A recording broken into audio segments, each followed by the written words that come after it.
لو انت مؤمن معايا ان ربنا غير محدود، فانت سهل بالنسبة لك ان انت تقتنع ان ربنا غير المحدود ده عقلي المحدود ما يقدرش يستوعبه، والاهم عقلي المحدود ما يقدرش يكتشفه لوحده، صح؟ فعقلي المحدود ما يقدرش ابدا يكتشف او يعرف لوحده ربنا، لازم ربنا يعلن ليا هو مين، فساعتها عقلي يقدر يعرف، ويعرفه ايه؟ زي ما ربنا يعلن له. ولازم تبقى عارف ان الثالوث مش مسألة رياضية. ما ينفعش تقولي هو انت ازاي بتقولي ان الله 1+1=1، لان 1 في 3 ب3 مش بواحد. الثالوث مش رياضة. كل الأمثلة اللي بتتقال هي بتتقال للتوضيح، مش بتعني التطابق. فمثلا رواية زي رواية أولاد حارتنا لنجيب محفوظ، هل حارتنا بتخلف؟ لا.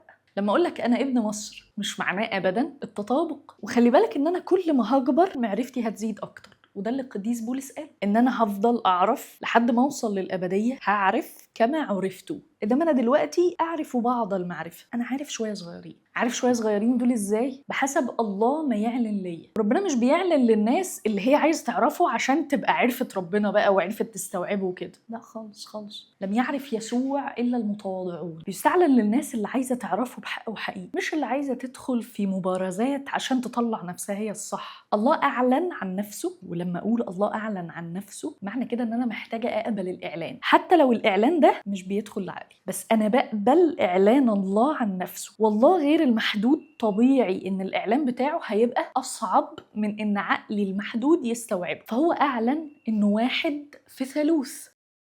الفيديو ده كان مقدمة بسيطة جدا، ما تجيش حاجة جنب سلسلة الفيديوهات اللي هنعملها بنعمة ربنا. هنرجع تاني لكتابات الآباء في العصور الأولى ونعرف مين هو الله بالنسبة له، ويعني إيه ثالوث، وفهموه إزاي، وهل بولس الرسول هو اللي اخترعه، وهل الأناجيل ال4 فعلا ما فيهاش أي إشارة للثالوث. كلها حاجات مهم جدا نعرفها. ليه مهم؟ لأن الكتاب المقدس بيوصينا إن احنا نكون مستعدين لمجاوبة كل من يسألنا عن سبب الرجاء الذي فينا، لأن مهم جدا مش إن أنا أكون مؤمنة وخلاص، المهم حقيقي ان انا اعرف انا مؤمنه بايه ليه. تابعونا في السلسله دي بنعمه ربنا وصلوا لنا كتير. شكرا جدا، ونشوفكم الفيديو الجاي بنعمه ربنا.